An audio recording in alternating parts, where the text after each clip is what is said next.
Hi, my name is Benedict. We are looking in this video at sound creation and specifically how a little bit of it's done differently in Reason. None of this is specifically Reason specific, but there are some differences in the way that Reason works, and sometimes people don't put in those extra couple of little steps and then feel like, oh, it's not as good as. And let me tell you, there's really virtually nothing that I've encountered that can't be done in Reason, even just with your stock tools. So synths between Europa and Thor alone, if you can't do it, it's probably not worth doing. That doesn't mean you shouldn't have some other synths. I do, but there's very little I couldn't have achieved there if I knew what I was working towards. So here's a sound I prepared earlier.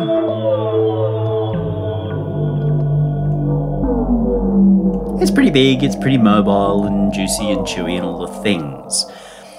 Now, there are a couple of things that get done in a lot of EST that are not talked about by the developer. Fair enough, that's their secret sauce. But look what happens when I turn off saturation here. So we've got a tape scream and a little bit of soft tube. They really bring things up, add width, depth, sparkle, movement. There's another one here at the synth. So if we turn off that one, and that one, we get that kind of flat, exactly the same sound. Naturally enough, people feel that's not good. It's not a case of not good, it's simply a case of we want something different. In which case, a couple of layers of saturation, not splaturation, which is really distortion, but you can do what you want, will add a tremendous vibrance.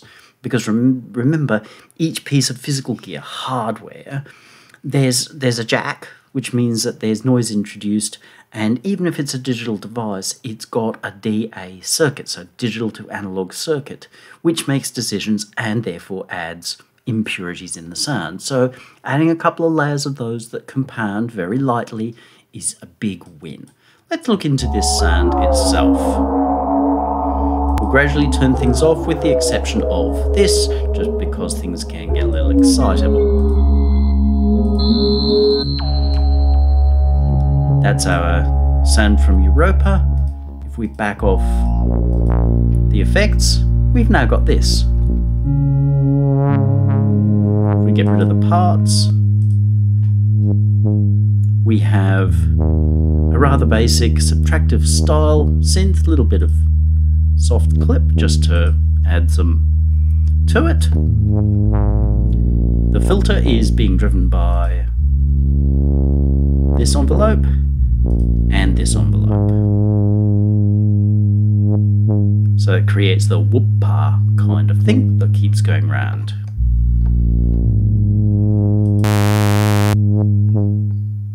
We've then got this sound, which is very simple. Not a lot happens with this at all. Just a little bit of character with the fold, not going through the main filter. So it stays even as the big sound does the whoop-pa thing. And then this, which is using this envelope just to move the phase pulse width. Using the additive style filters, so they're not going through here.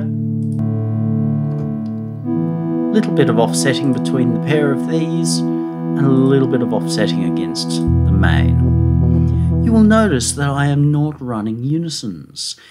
While it seems okay or cool to put the unison on here, down the track it just does nothing but create problems. The sound just gets, it's too much. We lose the sparkle, the individuality, the focal point, the sense of punch in that sound goes. We could add them here, but again chose not to. We just don't need to. That's mostly it there. We've got a little bit of LFO going onto the main pitch, random offset going onto the main pitch, some going on to the filter resonance, and different random going on to the LFO rate and filter pitch. So each key strike is ever so slightly different. Most of that focuses around this first oscillator.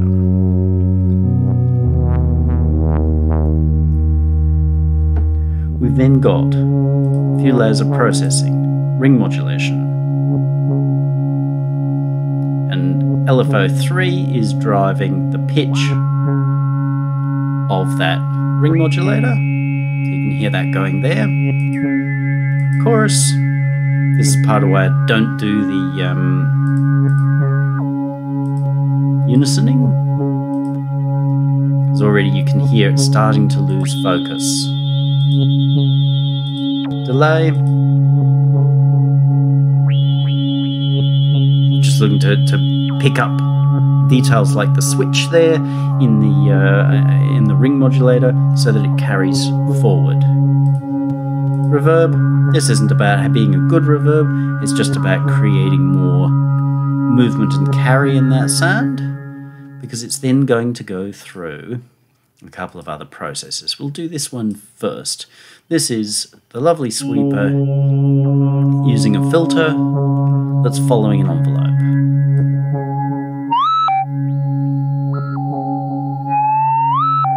Just so you can hear that happening. It's not meant to be super obvious.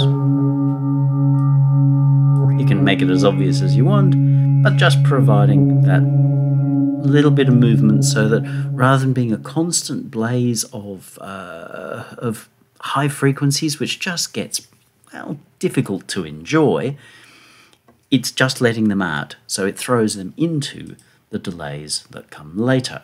We've then got this, which is using the phaser. It's a little bit of LFO moving it, but not a lot. I've set where I want things to be, but I'm also using a CV. So CV1's coming to frequency, CV1 is key. So you can hear the center frequency moving based upon the key that I press. You don't have to do that, but it does provide nice movement and it keeps things more consistent from note to note. Otherwise you'll find certain keys just get really screamy and other keys it seems like not a lot's going on. There's no right or wrong here, merely the way I chose to set it up. There's also this envelope. You can see what's happening there. If we get rid of it, we lose a fair amount of that sense of movement. You can make those movements dramatic if you want, or you can keep them quite minimal, and people will still feel them even if they don't say, oh, I can hear that LFO going there. So we've already got quite a lot of movement. This next one I probably wouldn't do with the echo, but seeing I was doing this, and proving how great Reason can be, all with its stock stuff and not needing anything else, figured I would do this. This particular task I would most likely do with Hertz Multiplier, which has recently been released, and that's a collection of 6 very short delay times. You can drag them out into echo territory, but it's not the real plan of it. 6 very short delay times panned out, and that way we're using sort of sub-chorus, sub-flange, sub-phase to create resonances. And so I'm doing a little bit of this here. We just want the sound to pick up a little bit. You can use a straight flanger for that, so long as you're very careful. The flanger and sweeper will do very, very nicely. And then we've got the more to be expected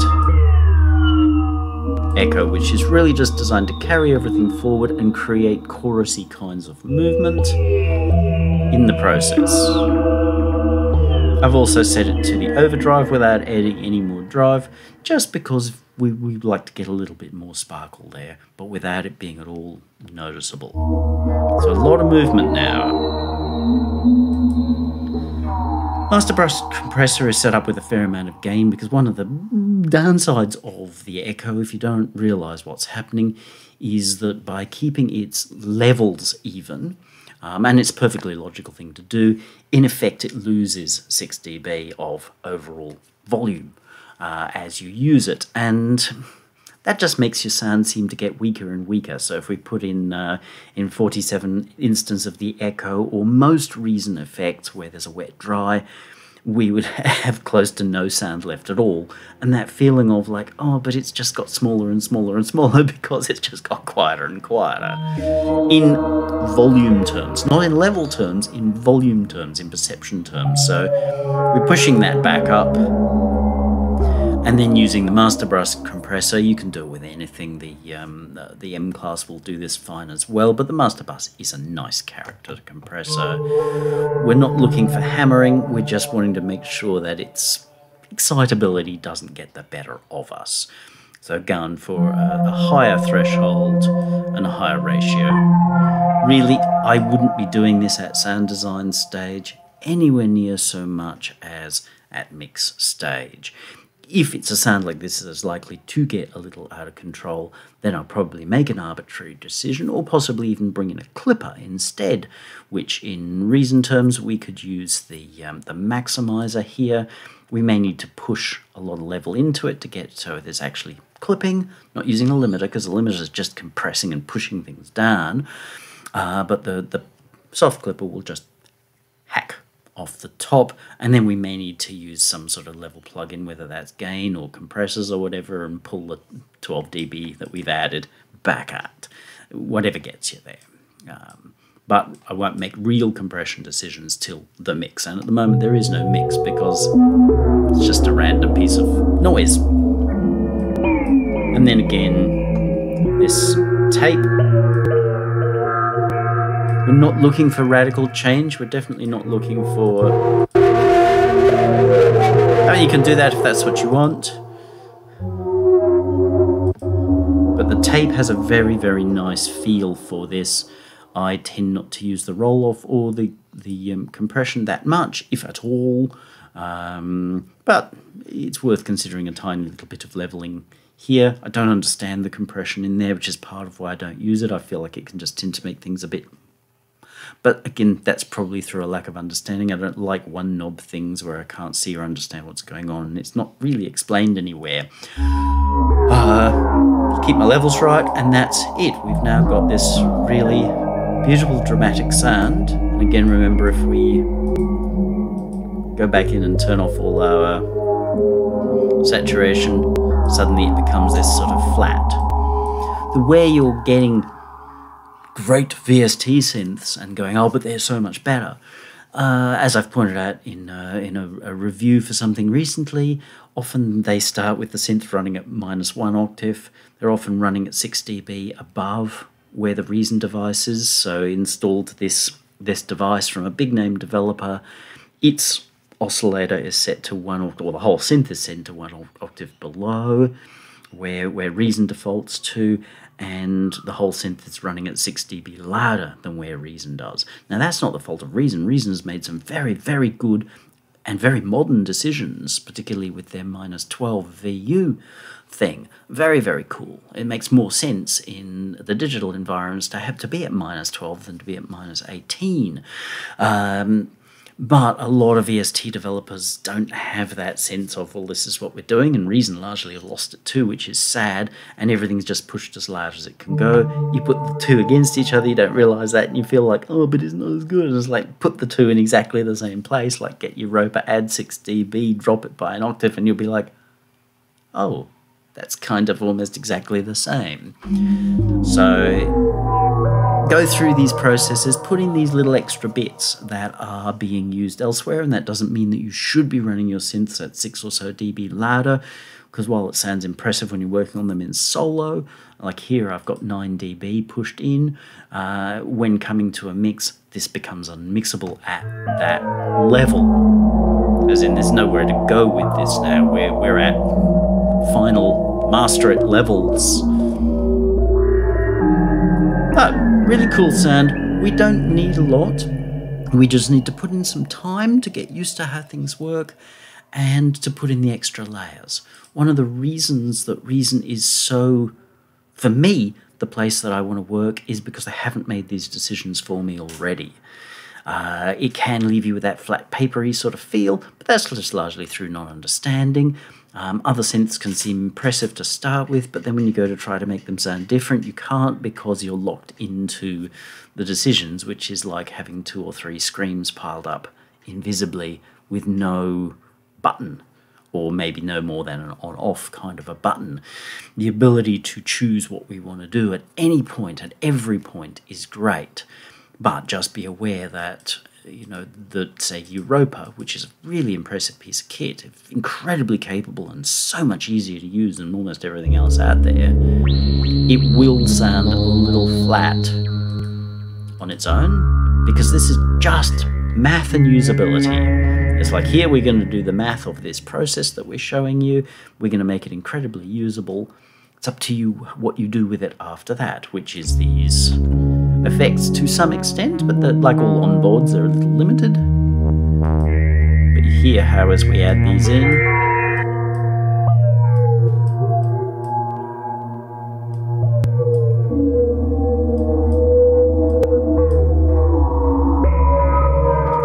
our sound embiggens and becomes so much more engaging. If there's any particular part of this process that we didn't want, like, I'm not sold on that, as I say, it's not the way I'd normally do it.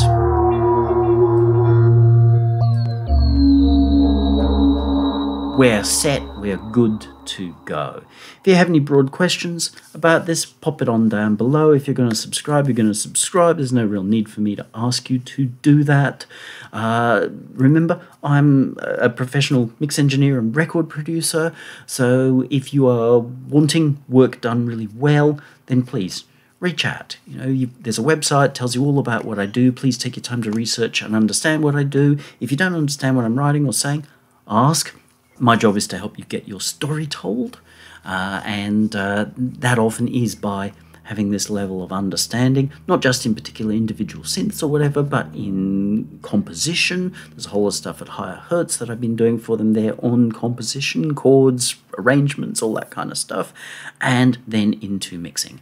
Mixing is an art form. Just like being a guitarist is an art form, not all of us are going to be Eddie Van Halen. There was something about that guy that made him Eddie Van Halen. Don't beat your head against a wall getting it wrong. If you are Eddie Van Halen, then you do what you're great at, and use somebody who's great at what they're great at. Collectively, you become even bigger. I also work a lot with helping people to understand how and why they're having difficulties getting things done.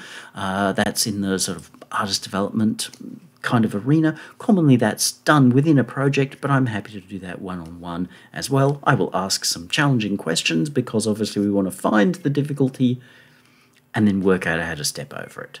Not how to beat it into submission, because we will lose with that every time, but how to find it, how to go, okay, and then move forward. I'm always about moving forward and getting things done. I've just released my 6th album for this year, for 2022.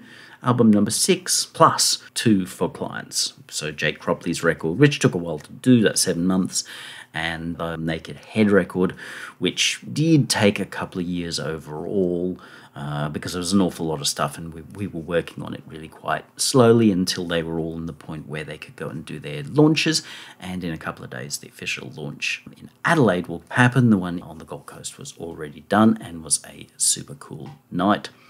You have a great day.